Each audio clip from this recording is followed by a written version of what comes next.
Ladies and gentlemen, welcome to The Right Time, a Wave original. My name is Bomani Jones. Thanks for listening wherever you get your podcast. Thanks for watching us on YouTube. Subscribe, like, rate us, review us, give us 5 stars. You only give us 4 stars. I'm inclined to believe you are a hater. Coming up a little bit later, we got Erdman of DAZN and Ring Magazine. Get you ready for the Canelo, Alvarez, Terence, Crawford fight. But first, we got a couple of little funny things that have happened in sports. Well, really, this is just the one funny thing. Well, some others. We're just going to get to them right now. But anyway, a report was made on Saturday by ESPN that Bill Belichick has banned scouts from the New England Patriots from visiting the football facilities at the University of North Carolina. And when he was asked about it after their win over Charlotte, his explanation was, I'm not welcome at their facilities, so why are they welcome at ours? I don't know, guys. Sounds like somebody's still not over getting fired. Could be wrong, Ryan. Do I have this right? Does it sound to you like he's not over being fired? Because it sounds to me like he's not over being fired. He is clearly not being over being fired, and he does not seem. The more he is in this UNC situation, he does not seem thrilled with it. No, well, he also, it feels like he thinks it's unfair that he got fired. Right. Like, yes, like, look at what I did for you. How dare you run me off? Yeah, but I have to ask him this question in all sincerity. Did he think it was unfair when he was ready for Tom Brady to get out of there because he thought he had gotten too old? Did he think it was unfair when he released Bernie Kosar in Cleveland? Did he think that it was unfair when he ran Lawyer Malloy out with the Patriots? Like, this idea of fairness, you know how shit works, man. And those of you who listened to this show during that last season that he had, I told y'all early he was going to be fired, that the only way that this could possibly go was that he was going to be fired because he is stunk too bad and his owner was too old to be out here trying to put up with that shit. Like, there was no way around it. He was going to wind up being fired. My problem with him doing this is him saying, well, it's not that he's saying this. He claims that, well, if the scouts want to know something about his players, they can call him, they can ask him whatever, that's fine. But the people who are losing under this circumstance are not going to be the Patriots. If it happens to be that, it's going to be his players. Now, I'm going to be honest with you. From that one football game, I saw the Carolina play. I don't see why no scouts would really be coming there. Like, maybe they just want to watch a basketball game the same weekend or something like that. But I feel like anybody want to come watch y'all sorry asses, you need to be happy. You need to be like patting them on the back, telling them thank you, make them snacks, whatever it takes. Like, this is what it is that you need to do. This is wild stuff, but it's not. I'm trying to think when he'll get over it, what it'll take, because on one level, and Ryan and I were talking about this, maybe on one level, what it'll take, and I don't mean to seem morbid, so is Bob Kraft no longer owning the team? You know what I mean? I think from what I read and from everything that's come out about Belichick, I think he dislikes Robert Kraft and he's hurt by Robert Kraft. He clearly despises the son. That's what I was going to say, is that even if Bob Kraft no longer owns the team, correct, there will still be a problem if Bob Kraft passes the team on. Did you watch Succession? I did. Jonathan Kraft, he clearly thinks Jonathan Kraft is Kendall. He does. He now, the irony of this, of course, is he appears to have his own overwhelmed children in positions of power within his own enterprise. He got a son with a mullet. I tell you this, Logan Roy would have never allowed that, and neither would Robert Kraft. No, not in a million years. No way you're going to be at my office with that fucked up haircut you got, son. That would never happen, ever. But you're right, Belichick, I guess we'll have to see what it looks like when they win a game that, like, they're not supposed to. Because I do think the difference between college and the NFL is success. Success in the NFL means the same thing for everybody. Success in college varies greatly from program to program to program. Like, Ryan, you're an LSU grad. Success at LSU is not the same as success at Mississippi State, but it's also not the same as success is at Alabama. Yeah. Right? It's all these different levels of what success means. I don't know if Belichick is built necessarily to understand that you got a job where 9-3 might get you a statue, homie. Like, if you go 8-4 this year, 7-5 would be a great year there. It really will. I don't know exactly how he feels about this, but you are right. He seems a bit nonplussed. I feel like that's the way I use nonplussed, but not actually what it means, but you know what I mean? Yeah. If that doesn't work, how about this? He does seem to be a little bit over it. Just already over it, already throwing fits. And again, like, I can't imagine this ends well. No. Now, let's switch gears a little bit because we just talked there about a pro coach working in college. I want to talk now about a college coach working in the pros. And what I'm saying is, can you imagine if you never watched college basketball ever in your life and all you watched was the NBA?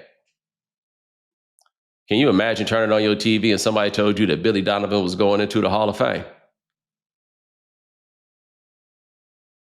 It would be a little shocking now, wouldn't it? But Billy Donovan did coach in college. He has 3 trips to the Final Four and 2 national championships. Ergo, therefore, he is in the Hall of Fame. But Ryan, I'm going to be honest. I turned on and I saw his speech and I was like, oh, yeah, that's right. I guess he should. He was presenting for somebody? I was just like, what the hell's going on here? Then I was like, I didn't realize him and Melo were that close. Well, it was also we're really that old now, right? Yeah. Because his first Final Four was 25 years ago. 2000 was that first Final Four. Those national championships next year will be the 20th anniversary of the first one. Right.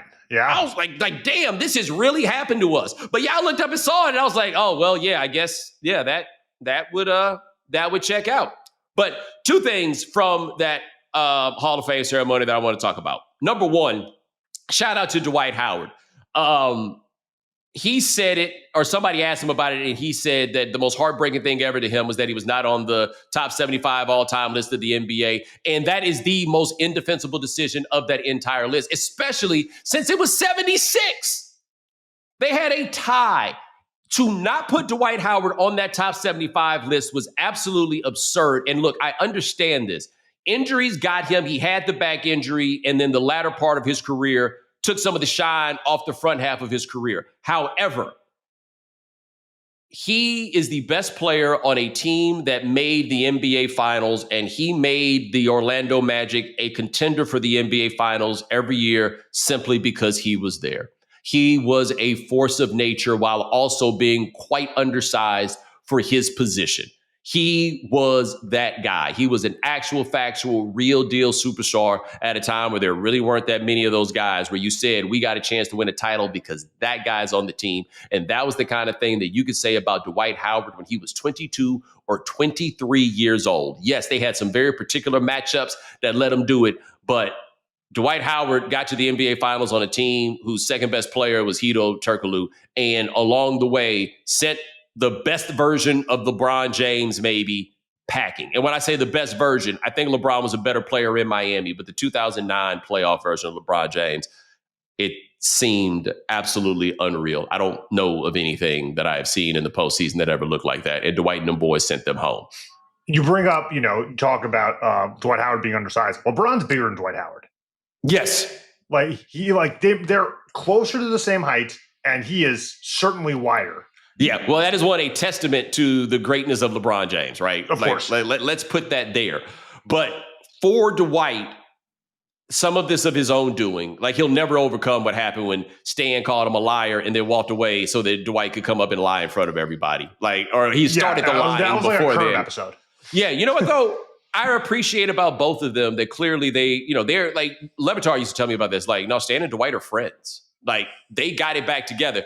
Shaq and Dwight is weird, and I don't know. We don't have to. We don't have time. It would take forever to try to tease that out. But I was glad for him that he got in on the first ballot, and a lot of you guys, because you just decided you didn't like Dwight. A lot of you because Kobe told you not to like Dwight. I'm glad that he got that honor. And he said he went to the Hall of Fame twice because the 08 Olympic team also went in. But my colleague here at Wave Sports and Entertainment also went in, and that is Carmelo Anthony. And I joke and talk a lot about how the first person to ever call me a hater for what I ever said on television was Carmelo. He was watching First Take one day, and he didn't like something I said, and he said, let's toast to the hater. I talked to him about it. He didn't laugh as much as I was hoping he would laugh about that fact. I hope he doesn't think I'm a hater now. But I do have to tell you this, and I do mean this, because in working here, first, let me start here. There's something about watching Carmelo Anthony play basketball that is just special, right? Like, very few people have made basketball look as easy as Melo made basketball look. And one thing I don't think that you can really grasp on television, and Ryan, I think you may have noticed this from your first meetings with Melo, that's a really big dude. Yes. Like that is a power forward playing small forward more in the Terry Cummings mold than I think that people realize. Like, what a special talent and basketball player he truly was. Right. Absolutely. And one of the great college players ever as well. Well, then there's that, right? Yeah. Like, second best player on that team is what? Jerry McNamara, Hakeem Warwick, right? Like, that's who we're talking about that got there. Nah, Melo was that dude. And in New York, I think Knicks fans are a little too hard on him. Amari Stoudemire did it in his way before Melo got there, but nobody signed up for the weight of playing basketball in New York quite like Carmelo did. Nobody did, right? Like, I was glad that the reception around him going into the hall, because look, man, the end was not necessarily the way he wanted it to be. Hell, when it didn't work out for him in Houston, I thought he was finished and said it publicly, but obviously he adjusted his game in a way that I, as a person from a distance, didn't think he could to stay in the league for longer. Like, he did that, and he is a star among players and among fans that is very rare for you to find out. But I have to say, Melo and I do some business with our buddy Jesse Horton, separate business, but with the same company. And I've worked with him here at Wave. And that's a good dude. And in the time that I've had to be around him, I am like a good dude in a way that when you do this job long enough, you know kind of what you get often with dealing with former players of varying magnitudes. And Melo's as level of dude as I think you could possibly expect, given what a big deal he is and has been basically since he was 18 years old. So I could speak for the whole company. I think they happy for him, but I don't know, y'all. Not that way. You know what I'm saying? I can speak for us over here, man. Heartfelt congratulations to Carmelo Anthony for getting into the Hall of Fame. And as much as people can talk about how the Basketball Hall of Fame is unwieldy and they let anybody in, they don't let everybody in, right? Melo's an NFL Hall of Famer. Yeah. I think he was the third best player in the league for 7 or 8 years. This was a no-brainer. Yes.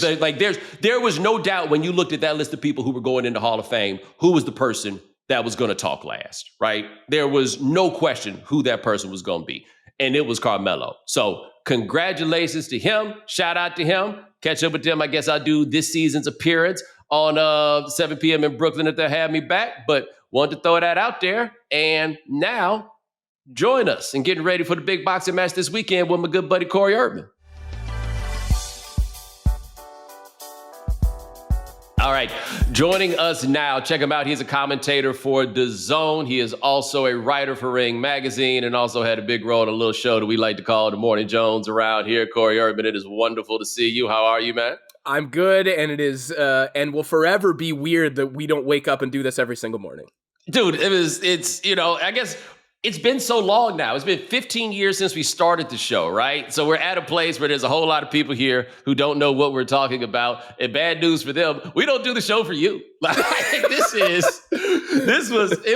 looking back on this, the idea that somebody was like, yeah, we'll put a box in your house and you can do a radio show with these guys from Canada, except for the days that we forget to pay the bill. And hopefully we will get you. It's been long enough now that we can talk about that. It would just be days of waking up and being like, damn, they forgot to pay the phone bill. I still remember that phone call, and it was days before that, getting on the phone with you and being like, the lights didn't turn on today. Should we be concerned about our employment? We were going through stuff that people didn't realize, like sprinkled in, and then Mike Hitman comes on standing on top of a car because a Doberman has chased him on top of his car, and he doesn't even remember he's on the radio because he has just called us and left us on hold while the madness of early morning Chicago transpires behind us. I don't know that you can replicate something like that these days, right? Like, unless you're doing something on, like, I don't know, Instagram Live or something, that immediacy and the chaos and obviously the camaraderie and everything else that came with the show, I don't think you could produce that in 2025. It was the most amazing time in my life. Like, when I do the math on all the amazing things that happened, it was just like, wow. And look, It's why you are. It's a big part of why you are where you are. It's a big part of why I am where I am. Shout out to the Kang, Sasha Cargill. My man Morgan Campbell said he saw Sasha when he was up there. I think about Sasha all the time now because Sasha is from Hamilton, Ontario, the home of Shea Gilgeous-Alexander. The Hammer, I believe, is what they call it. He would call it the Steel City. And every time life gets bad, I go check the price of gold. And I think about Sasha not getting that gold that he tried to get. Listen, it is always weird, and I'm glad that you know about Hamilton because you can appreciate this, and we talk about it all the time, how bizarre it is that the most fashionable man in the world is from Hamilton, Ontario. Hamilton, which is the Pittsburgh of Canada. Correct. Yes, that's right. Like that's the thing. The more I worked with you guys in Canada, I realized we had so many of the blank of Canada. So, for example, Alberta, you are the Texas of Canada. There is no other way to look at this. This is what you are. You are the Texas of Canada in every single way. Oh, okay, got you. But Hamilton figured it out very quickly. And also how you know you don't want no problems with the Kang. Kang is the nicest man in the world, but I don't think you want no problems with the Kang. I'm sure his students feel the same way. Well, it also dawned on me that the Kang's oldest son has got to be like 16 or 17 now. Oh, yeah. Yeah, man. It's wild. Like, I don't have to, it's a great privilege that I don't have to submit resumes too often anymore. But my position as producer of the Bomani Jones is still on there. And listen, like 12 people got invited to my wedding. You were one of them. And 2 others were listeners of the program. Like that's how much has permeated our lives even 15 years down the road. Corey, we had a wedding that we had to go to and to save a potential fisticuff situation because over a dispute over money, Mike's friends were ready to show up. And I would tell people this because it gets us into why we have Corey here. The last time I saw Corey was in 2022. I believe it was May of 2022. And I am walking through the Park MGM and I have a mask on because it's still that time. And I'm walking and I've got all this hair because it was still that time. And I look up and I'm like, oh shit, I see Corey and Andres Hale walking up, but I've got the mask on and I've got all this hair. And I walk up to Corey super slow and he is looking at me like, what is about to transpire? And I take the mask off. It is like a super happy reunion. The woman I'm with has no understanding as to why it is that I'm so happy to see this little white dude in front of me. But the occasion that he was there for, I was there for a concert. He was there because I forget who Canelo was there fighting, but Canelo lost. And I had gotten word that Canelo lost, which was very important information because I was trying not to bump into any of them grumpy Mexicans that were walking around not pleased that Canelo had lost. I'm sorry, make sure I say he lost. He lost. And as I recall, got his ass kicked. Like it wasn't like it was a disputable loss. And now, because boxing is just one of those things where sometimes you get your ass kicked, now he's going to fight Terence Crawford on Saturday, September 13th. Yeah. That was Canelo Bivol, and that was the saddest I have ever seen a casino in Las Vegas. And that's including because there's the injection of the people that were there to see Silk Sonic. So they're kind of happy, right? You guys are coming out of the show. You're feeling good. But the people that knew the fight was going on and might have known the result were like you, not wanting to seem too happy. But then we saw one another and, you know. Yeah, look, man, we've talked enough about, look, we got to be honest about this. Boxing traffics in race play. And sometimes that makes things just a little bit dicey. Just a little. But look, it's 3 years later. He's fighting Terence Crawford. I looked this up. One, it feels like Canelo is much older than he is. He's 35. He has won 62 fights. His fight is like 62-3 and whatever the draw number is. Terence Crawford is actually 2 years older than him, but Terence Crawford is undefeated. The last time I watched Terence Crawford fight somebody, he put them paws on Errol Spence in a way that I don't think we thought was possible. I have also seen Terence Crawford fight in person because ESPN used to have the Top Rank contract. So he fought one night right after the Heisman ceremony. So we pulled up. This is when I realized how famous Desmond Howard was. All of us had really good seats except for Desmond Howard, who was in Terence Crawford's corner. Just in the corner. But what is like the first thing you think about when you know this fight is coming up is what about this matchup? Man, it's kind of bizarre that it's happening. And it's kind of a set of circumstances that, you know, with the injection of money and influence from Turki Al-Sheikh, it's a fight that without this current boxing climate just never would have happened because Terence Crawford, he's technically moving up 2 weight classes, but really moving up 3 weight classes. He's only fought at 154 pounds one time. and he's going to be facing Canelo at 168. But it's one of those fights that boxing fans, or more casual boxing fans, and I don't use that as a pejorative whatsoever. I don't care what level of fidelity you have to the sport. Come and tune in whenever you want. But people see them on the pound for pound list, and they argue about who's better, who's the best fighter in the world. Is it Canelo? Is it Terence Crawford? Is it Naoya Inoue? And they want to put these two in there together. It's bizarre that it's happening, but it'll go a long way to kind of defining who is the best fighter of this particular era. And I think you have to put this era in a silo that doesn't include Floyd and doesn't include Manny, because if you do, they're kind of clearly ahead. But for this modern era, this kind of defines who is the guy. And it's sort of unfair to Crawford in a sense, because he's taking such a colossal risk. He's basically having to transform his body. Moving up 3 weight classes is no joke. Going from 147 to a muscular 168 is something that some people take years to make happen. And Terence Crawford's going to do it and try and fight someone. Well, are you surprised that they didn't meet somewhere in the middle on this? A little surprised, but at the same time, as big of a star and as great as Terence Crawford is, Canelo Alvarez is really the nucleus of the boxing world, and he can call the shots. And I'm sure that he did not want to have any concessions when it came to weight. But also, Terence Crawford has that thing where I think he wants the biggest challenge possible. And it's something that was kind of... he was denied that opportunity in some senses while he was fighting with Top Rank, because it was during a period of time in boxing where there was some severe separation in terms of networks and promotions, and they just wouldn't work together. It wasn't Top Rank's fault, it wasn't ESPN's fault, but there were all these fighters over here on PBC that Terence Crawford never was able to match up with until he finally got that Errol Spence fight. And I think there is that thing in Terence's mind where he's thinking, hey, I'm 37, 38 years old. I want to go for the biggest challenge possible. And if I can do this, if I can move up 3 weight classes and beat Canelo, I'm in a different stratosphere when it comes to how I'm remembered after I retire. Now, you mentioned the risk, obviously, of we're just talking about going up the weight classes, but we're talking about going up the weight classes with somebody whose calling card is power, right? Mm-hmm.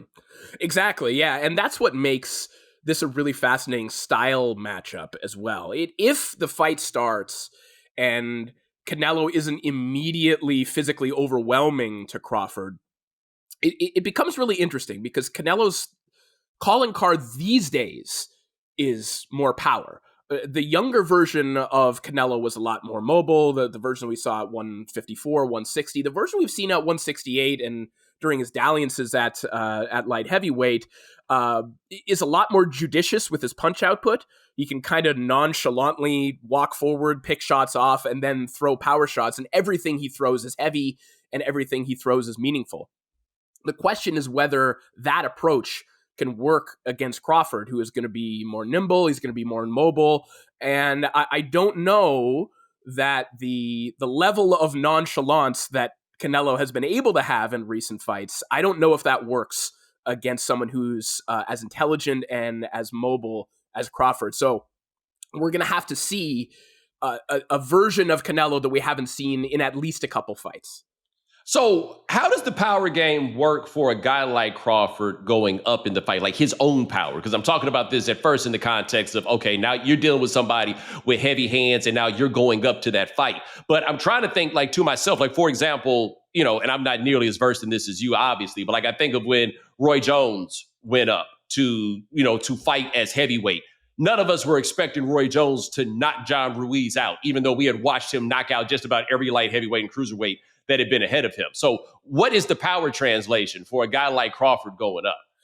I would say it's not the most likely result that he hurts Canelo, but Terence Crawford, even at 154, he can keep you honest with his shots. And there's a difference. You look at Floyd Mayweather in the latter stages of his career, the Money Mayweather era of him. No one would think of him as a power puncher, but just saying, oh, he doesn't have knockout power, Well, that didn't mean that guys could just rush in on him and go after him and say, oh, this doesn't hurt at all. I'm just going to do whatever I want. It doesn't work like that. Like, even if Terence Crawford doesn't knock you out, you're going to feel his shots. And Canelo has one of the best chins of this era. He has an all-time great chin. We've really maybe one time seen Canelo even buzzed in a fight, and that was a long, long time ago, since before he was fighting on the main card of HBO.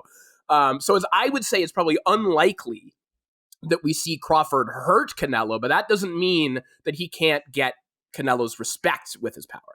Let me tell you, Corey has been kind enough through the years, especially as I've been in New York, to help me get in and check out some of these fights. And I watched a fight. I think it was a Triple G fight with Corey's dad. And we sat next to each other. And I think that was the fight when I learned something I've talked about on this show before, that ain't nothing more underrated in sports than the jab. We think of the jab as just this thing that you do to get these dudes off of you. Man, I was watching...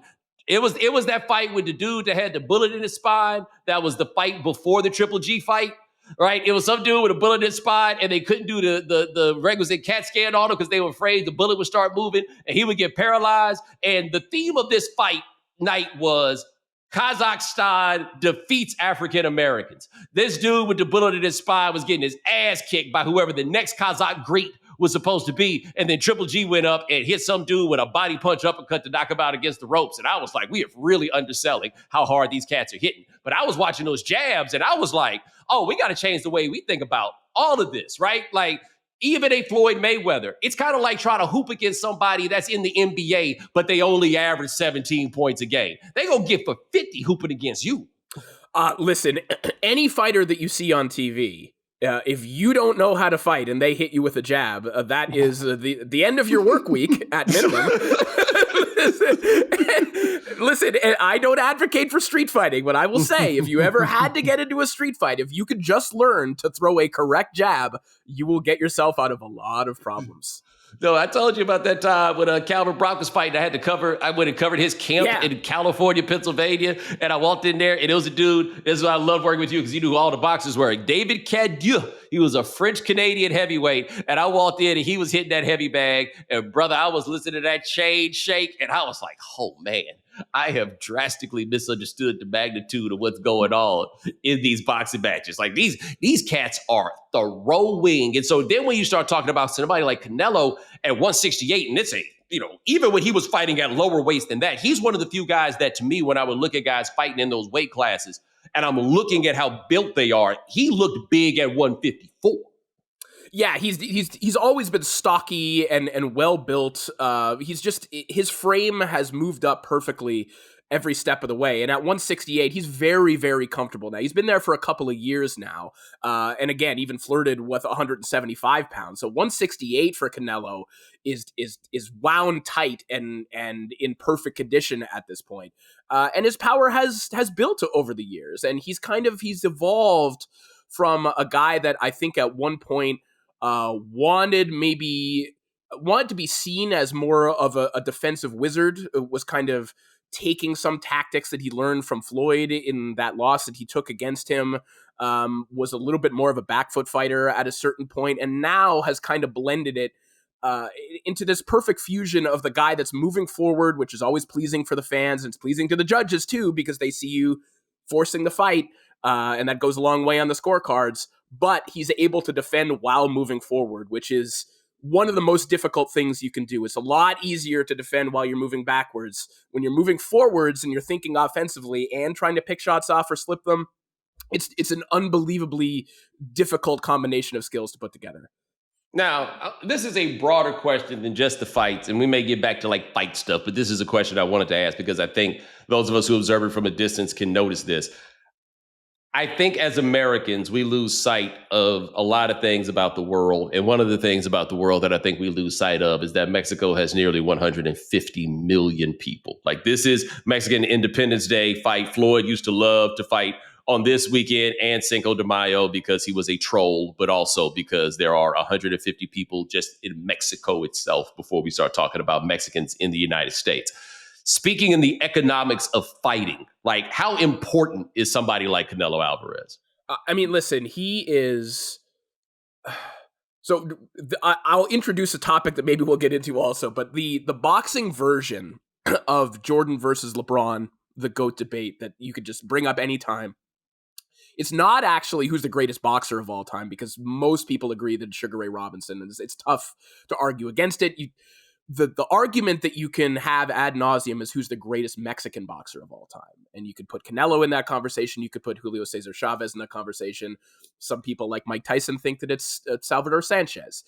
What is absolutely true is that this is the first time that, and I used this phrase before, the nucleus of boxing, the biggest star in the sport, the central focus of it, has been a boxer from Mexico. The cash cow is Canelo Alvarez. Every time he fights, and my understanding is that this fight won't be on TV Azteca in Mexico, but every other time, basically, every notable fight that you've seen of Canelo airs on live free television in Mexico, and each and every time eclipses 33 million viewers. It's a massive, massive audience that is integral to the health of the sport. To give you another anecdote, I just came back from Mexico where I was calling a great fight on DAZN between Eduardo Nunez and Christopher Diaz. If you're bored and you want to see a banger of a fight, go back and check it out. It was in Los Mochis, Mexico. We did the 4 fights that were a part of the DAZN broadcast. We were on our way out the arena. Bo, there were 14 more fights that night, and no one left the arena. The world title fight was over. There were 14 more fights. I don't even know that they knew who the guys were that were walking out. They were walking guys not with ring music while people were still in the ring to get more fights out there. No one left. That is the level of dedication and the fervence of the fandom for boxing in Mexico. It's out of this world. And until you're there, you can't really fully understand it. Well, is Canelo also, and you and I have talked about this, and I remember at one point it felt like we may have been being a little too general, and then I went on a tour of the Mayan ruins in Mexico, and I was like, oh, this is where it comes from.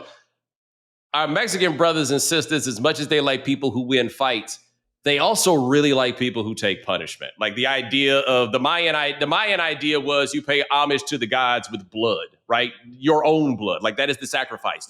Your willingness to endure punishment is what makes you a hero. And so it's interesting when I hear you talk about Canelo as being a defensive wizard, because that's almost counter to what any of us think about with Mexican fighters. Yeah, no, that's a really good point. Some of the most beloved Mexican fighters of all time, they don't have pristine records necessarily, and they are loved even if they lose. They're loved for simply for being entertaining. There are names from Mexican boxing history.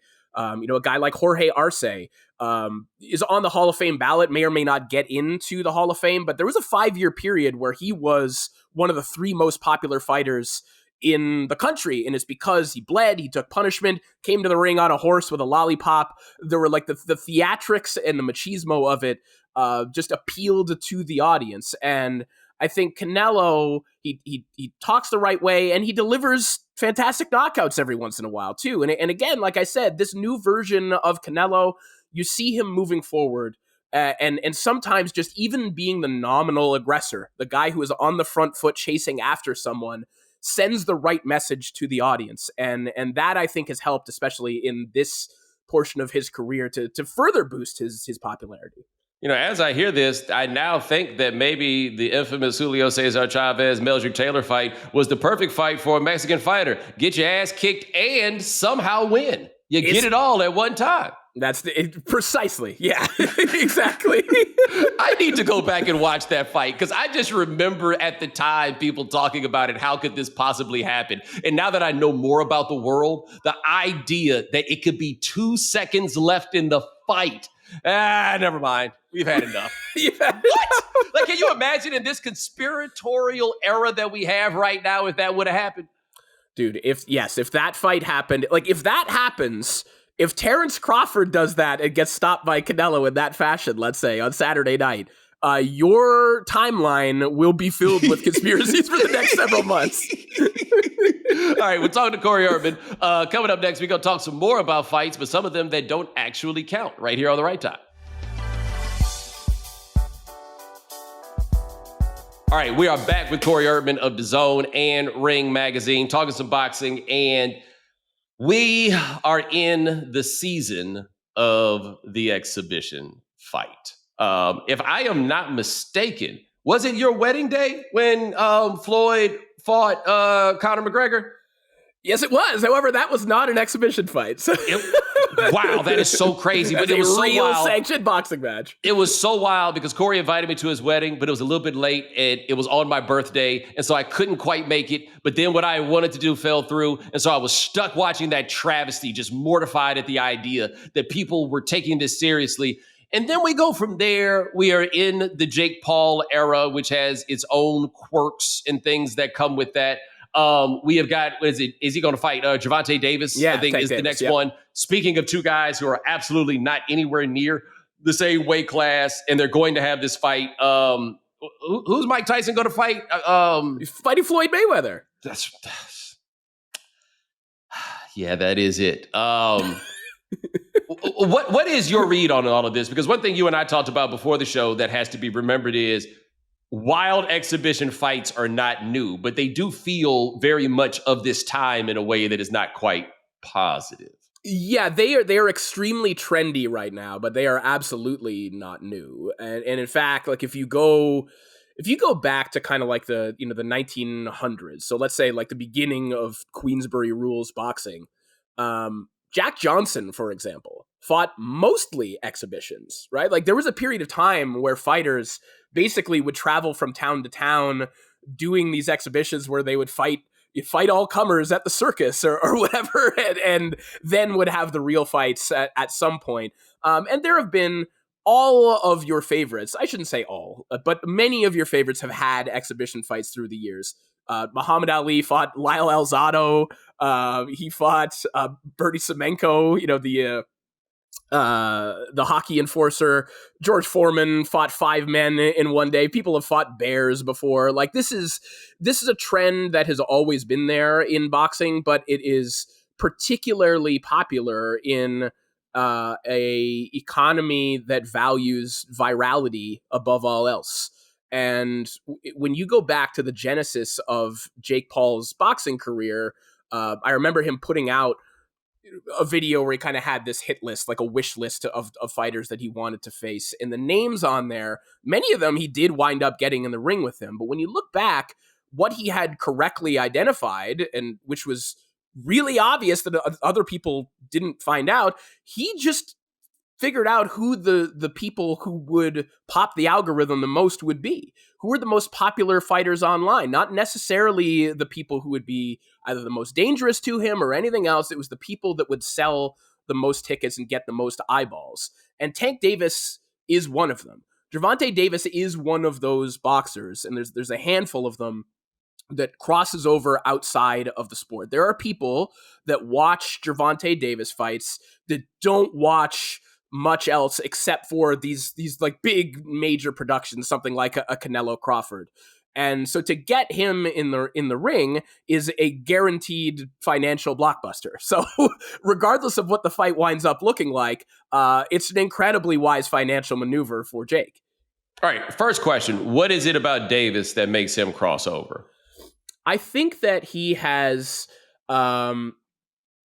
so Gervonta has been promoted by Al Heyman, and you and I have had some conversations about this, but Al has been somewhat of he's a controversial figure in boxing. There are some people who, ascribed all of boxing's ills to Al Heyman, but one thing that a lot of people don't understand about Heyman is that he is one of the most important music promoters of all time. He has promoted Janet Jackson tours, Beyonce tours, some of the biggest festivals of all time. The Budweiser Superfest, the Budweiser Superfest is the Al Heyman claim to fame. Exactly, right? So what he knows is how to sell tickets, and he is a master promoter in terms of getting things into the mainstream. So while you might not think that Gervonta Davis is a big star, he absolutely is. There was, when he fought at Barclays Center the last time, he did numbers that were on par with name your top pop music act in terms of ticket sales. With Al's help and with his appeal, And I think some of his appeal is his upbringing. People have kind of seen Gervonta Davis as the like child protege growing up in the Mayweather gym, and they want to root for him. They want to root for the 130-pound kid from Baltimore to make it big, and he did. And now I think people have been continuously invested in that journey. So when you combine that with a master marketer like Al Heyman, placing him in spots, he has a connection to hip hop music. He gets referenced in songs more than any other boxer. There's just something about Tank that is different from other fighters in terms of his popularity. Do you also notice that all these people say they don't like Al Heyman, but everybody I meet that is actually met Al Heyman is like, yeah, I like Al. Yeah. How many people do you know that have met Al Heyman? Because I don't actually know that many. Actually, now that I think about it, it may just be one or two. They're all boxers. The only people I know are boxers. No, one of them was Ross Greenberg, who would know Al Heyman. Yes. Al just posted up in Cleveland, right? Yes. Yeah. Like, somebody was suggesting something to me about meeting Al, and I was like, yeah. He's like, cool, you just got to go to Cleveland. Ugh. Really? I'll take that trip for you. Yeah. As I tell people all the time, I went to Cleveland to meet Jake Paul, which is a story that I believe I have told you and have not told everybody else. But the DoubleTree ain't had no cookies. That's all I'm saying. And let me tell you this too. Whatever that gym was that Jake Paul was there to meet up with us at, brother. Cleveland, I don't know where the good part of town is, but it was not between the DoubleTree and there. Good part of town's at Huntington Bank Field, baby. Go Browns. That's right. Corey inexplicably That's right. Yeah. grew up in Kitchener, Ontario, and is a Browns fan. Like, your other choices, your being a Tigers fan eventually kind of sort of paid out, was like a little bit strange. The Blackhawks thing I could halfway get. You just opted for misery on the Browns. Yeah, I did. For whatever reason in Kitchener, we would get Browns games and we would get some Cleveland TV and Cleveland radio. And I don't know why I did this to myself. When they left the NFL, I decided I'm not cheering for anybody. And then they came back, and it has been exactly what it has been ever since. No, now that I think about this, 2025, like the last 2-3 years for the Morning Jones have been the wildest thing. Whoever would have thought? Sasha's from Hamilton, you are from Kitchener, and basketball players from those two cities would not just win championships, but be integral parts. Jamal Murray is from Kitchener, and I will tell you later about I met Jamal Murray in Las Vegas story. And Shai Gilgeous-Alexander is from Hamilton. The Morning Jones was all over it. And it's wild seeing that those towns could produce that level of talent, because let me tell you the caliber of high school basketball when I was in high school. There was no Jamal Murrays playing on the St. David's Celtics. Let me tell you. Now, I want to ask you this though about Gervonta Davis. You explained how he has reached the magnitude that he has, but isn't this a little bit beneath him? I know boxers could always use a little extra money, but isn't this a little beneath him? So I think one of the reasons that this was compelling to Gervonta is that before his most recent fight against Lamont Roach, which was a little bit controversial, a lot of people thought he lost that fight, he was talking about not wanting to fight anymore. And, was starting to really consider what life was like after boxing. He had an interview with Lil Yachty that was like quite revelatory. Oddly, this is 2025, man. Where he opened up about a lot of these things, and you listening to it, you got the sense that this was genuinely someone who was tired of everything that had been asked of him and wanted an exit ramp. And this is quite a profitable exit ramp if he could do it. So I think it does make sense, understanding what Gervonta's mentality seems to be, that this type of fight would be compelling to him. You remember that time a 30-year-old boxer walked away? Because I don't. Right. Just asking. Listen, other than there are very few examples of guys who said they're going to walk away and look real. Marvin Hagler is the shining example, right? Yeah. Who after the Leonard fight said, I am done with this. I'm going to go be an actor in Italy. I have been betrayed. I have been betrayed by this sport in a way I can never forget. Y'all know I didn't lose that fight. And then left and never came back. He would come around, like you would see him at the Hall of Fame and whatnot, but very few people have that kind of conviction on that front. And a lot of people admire Hagler about that. A lot of people cite Hagler as one of their heroes. Everyone wears the war hat and everything, but not a lot of people would do what Hagler did. The other part of it too, and I'm going to say this in case Gervonta happens to be out here listening. Highly unlikely circumstance, but just in case. But young man, you probably learned this already, but if you didn't, I'm going to put you up on this game as you need to know, as I've learned in various stretches. The only thing that don't cost money in this world is going to work. Like, I don't know, like, what kind of spending he has grown accustomed to, what kind of lifestyle he lives, but the lifestyle that you live while you work, unless you really been planning to quit, brother, you know, and I got, you know, maybe you can get out here, get on the mic, you know what I'm saying? Be on the call with you, talk about these fights. But I'm going to quit and not work. I've had that idea many times. And then I look around at some of this stuff I be doing, and I'm like, I don't think that's gonna work the way you think it will, brother. The problem is his job, the base level requirement is to get hit with one of those jabs. Yes.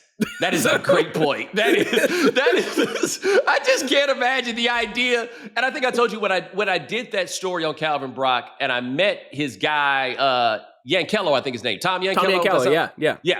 And I asked him, I just wanted to know, because the story on Calvin Brock was he lost the fight to Klitschko, which kind of sort of ended his career, as I recall, like a detached retina was involved or something like that. Now, fun part, I flew all the way to Pittsburgh. Well, flew to Pittsburgh to go to California to interview a guy who lived in my neighborhood in Durham. It was the wildest thing, which I learned once I got up there to interview him. And so I asked Yankello, I'm like, look, man, you know, and Brock was a banker. Like, he worked at Bank of America. I'm like, what are you doing this for? Like, why are you out here getting hit in the face? And he said he just loved to do it. He never thought about losing, all of this stuff, right? And so I asked Yankello, man, how hard it is to get jabbed in the face. And I can't remember if he said it was like getting hit with a 25-pound weight drop from a 20-story window, or like getting hit with a 20-pound weight drop from a 25-story window. But do the details really matter? No, and in fact, listen, you referenced Terence Crawford versus Errol Spence, right? There was a knockdown in that fight that was from a jab. Errol Spence got knocked down by a jab, right? If someone knows how to throw that jab, you're in serious danger. And if you, again, like for a regular person who doesn't get punched in the face, if you get hit in the nose, your eyes are going to water, right? Like everything is going to go out the window. So the base level requirement, again, of boxing is learning how to get hit with that and not tear up. Right? That's the first thing that you have to learn as you start to fight. Because if you can't get past that, and some people can't, you can't box. Yeah, if I thump you in the nose like that, it is entirely possible that your shit go fill up. And not because of anything wrong with you. It's a defense mechanism. It's your humanity trying to push through. Yeah, exactly. Yeah, it's your body sending a signal to the other person to say, leave me alone. All right, so I have pulled up Hagler in the wiki. And this is his life after boxing paragraph, the whole thing. After the loss to Leonard, Hagler moved to Italy, where he became a well-known star of action films. His roles included a U.S. Marine in the films Indio and Indio 2. In 1997, he starred alongside Terence Hill and Giselle Blondet in Virtual Weapon. Those sound like awful movies. Hagler also provided boxing commentary for British television. Another foray by Hagler in the entertainment field included work on the video game Fight Night Round 3. We ain't talk about no boxing. The other part that I find interesting in this is, although he owned a home in Bartlett, New Hampshire, Hagler lived in Milan. This is not the post-fight life that we hear about. This is not Larry Holmes taking it back to Easton. No. And Hagler is a more interesting character than some people give him credit for, because like a lot of people love that image of the prime Hagler who wore the combat boots and like, you know, would train in a shack and sequester himself and whatnot. But then you have this really cultured guy who wanted to live in Italy. And even during his boxing career, you know, people always talk about the Spartan training techniques of Marvin Hagler, and they'll always use him as this kind of avatar for, you don't need all this modern strength and conditioning stuff. Like, look at what Marvin Hagler did. But then, like, just Google Marvin Hagler ballet. Marvin Hagler, at a certain point in his career, was like, I'm going to experiment with ballet. It might make me a little bit more flexible and whatnot. Like, we sometimes use fighters or anyone as these avatars of masculinity. and ignore a lot of things that they did. Like Marvin Hagler was a lot more complicated, a lot more that's right, because he did he did the right guard commercials Yeah. that would kind of parody all that stuff. Right. Now, I will say this for Hagler. Hagler, until he was 13, lived in Newark, and then when the riots hit Newark, Hagler then moved to Boston. And all I'm saying is, I'd be trying to blow this pop stand too. Like after all this happened, as soon as I got my opportunity to get the hell out of Dodge, I'd have been long gone, baby. Yeah, he moved to Rocky Marciano territory, right? That's right. Yeah, That's right. Hey, man, I'd be ready to fight all the time too. That reminded me. I was gonna say I was writing the other week about it, and this will tie back into the fight about Mackie Shilstone, who wound up being Serena Williams' strength and conditioning coach, kind of helped Peyton Manning in his later stages of his career, but he was kind of the architect of how we understand moving up in weight now, and he helped Michael Spinks when he moved up to beat Larry Holmes. But it reminded me of the classic Larry Holmes press conference when he's talking to Rocky Marciano's family. And again, when people talk about Larry Holmes as this like uncharismatic guy, like they forget Larry Holmes was an A++ trash talker. Go back and watch that press conference. Couldn't carry my jockstrap. They asked the wrong man the wrong question at the wrong time. Because that's right, the Spinks fight, he was supposed to pass Rocky Marciano, right? For the most. And he was not having any of it. Rocky couldn't carry and it was hilarious. Like, you can say what you want about the timing. It was hilarious. And oh, by the way, guys who walked away from boxing, never to be seen again, number one on that list is Michael Spinks. At least I've seen Marvin Hagler since then. I didn't know until this very moment that Michael Spinks was still alive. He took that L from Mike Tyson and was like, why am I ever going to do this again?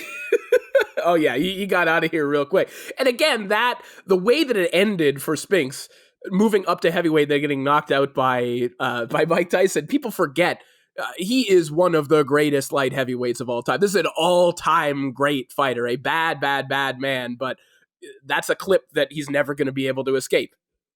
Well, first of all, he beat Larry Holmes twice. Yes, which I did not realize. Right, he beat Larry Holmes twice. He did it for the people and beat Jerry Cooney. We needed to do something about that. You know what I'm saying? He went ahead and he did that. And the thing about the Tyson fight with him is that part of why the Tyson Spinks fight resonates is because Michael Spinks was so good. Like, this wasn't Peter McNeely that he did this to. And it was just the look on his face going in there. Like, whatever film he watched told these guys who think they could beat anybody, let him know you are hopeless. In this circumstance. Exactly. Well, and it rarely do you see that because boxers have great poker faces for all the reasons that we've been describing throughout this episode. But I don't think that that anyone is editorializing when they go back and watch that fight and the camera pans to Spinks after Tyson had walked to the ring to surmise that this is a man who was a little bit afraid of what was about to happen. Have you seen the David Wayans routine about what he would do if he had to go fight Mike Tyson? He'd be like, weighing in at 185 pounds and standing in a puddle of his own piss, David Wayans. He'd be like, come on, man, come on. Like, what? And maybe this is something I need to find some way to do something about, is just to replicate the terror that Mike Tyson inflicted upon the world for a good 5 years. 5 solid years. Like, there's never been anything like this. Like, those of us who grew up and came of age of boxing with that, it was really hard to adjust after the fact. There was just nothing like this. Like, maybe the George Foreman people could remember something similar. But even Foreman, it wasn't this. It was something different. And again, you go back to the ring walk, right? And the fear that he instilled in his opponents, it just came from him. Because Tyson ring walks, he wasn't riding to the ring on a tank. You know, he didn't have any theatrics. It was him with a towel that he cut with some scissors in the back and some DMX or Tupac, and him just walking to the ring. And he didn't need to produce a spectacle to make you nervous about what was happening. It was just that you were about to fight him. And 80s Mike Tyson was literally the black person that people were afraid of. You notice I didn't say white people, right? Right. Black people were afraid of him too. Why? Because he might have punched your grandmother in the jaw to steal her groceries. Like he was wholeheartedly it's amazing that Mike Tyson thrives and exists in society in the way that he does right now. Because no one has ever been more terrifying than Mike Tyson was. It's like how crazy it is that Snoop exists like he does now. Oh, no. That has nothing to do with that has nothing on Mike Tyson. I mean, it might have something to do with both. People just want to smoke weed with both of them. That is true. There's something to that. One thing I was going to say about Mike, though, too, is like, in addition to him being terrifying, when you look back, you also realize, and you've made this point, I've always remembered this, you made this point about Ali and how photogenic he was and how cool he was. Mike Tyson was really cool. And when you look back at Mike in that era, like the stuff he's wearing, you put that fit on today and like you're getting compliments. But it was a brooding cool, right? Like it's like Mike Tyson walks in the room, he's that guy because don't nobody want to smoke. He is the ultimate don't nobody. You wouldn't want to smoke with him even if you didn't know he was the heavyweight champion. Yes. You would just know when he walked in. You don't want to smoke. Yeah, the guy in the overalls and no shirt. Yeah, I don't want to mess with him. With the powdered donut all over his mustache. That's the thing about it. It had the nerve to be like really badly on cocaine. I guess, we could joke about this. He's pretty open about everything he did. Yeah, that's the thing, man. Like it is. But the wildest thing about him is there's only one thing he won't cop to. And it's the case in Indiana. Mm-hmm. That seems pretty clearly to be what they said it was. Yep. But the most compelling argument on his side is he cops to everything else. Right. Yeah. He does not cop to this one. I would also point out whoever's job it was to be like, let's bring Mike in front of the beauty pageant contestants. That was not what I would have recommended. It's something that probably wouldn't happen in 2012. Well, I shouldn't say that. It might very well happen in 2025. Todo es posible. En 2025, mi hermano. Estoy practicando un poco. Oh, sí. Yo tomo lecciones 2 días cada semana por 2 años ahora. Now the jig is up for me. Yeah, I mean, I thought I'm pretty slow. I can. No, but you've been down there in real Mexico. Corey be hitting me up like, "Yo, I'm in Oaxaca. You need to come check it out." Like all this, Corey knows the spots. Yeah, I'm not at the resort, man. I'm out there. Let me tell you about Hermosillo. Let me tell you. You are in estas calles. That's where you are, in the streets. Ladies and gentlemen, that is the great Corey Erdman. Check him out at Ring Magazine. Check him out at DAZN, Talking Boxing. My brother, I love you, and I appreciate you spending the time with us, man. Love you, bro. See you soon. All right, man. Ladies and gentlemen, thanks so much for joining us here on The Right Time. We do this a few times a week. Ryan Brumley handling everything behind the scenes. Thank you, sir. Remember, follow The Right Time. Subscribe, like, rate us, review us, give us 5 stars. You only give us 4 stars. I'm inclined to believe you are a hater. We'll talk to you guys in a couple of days. Take it easy.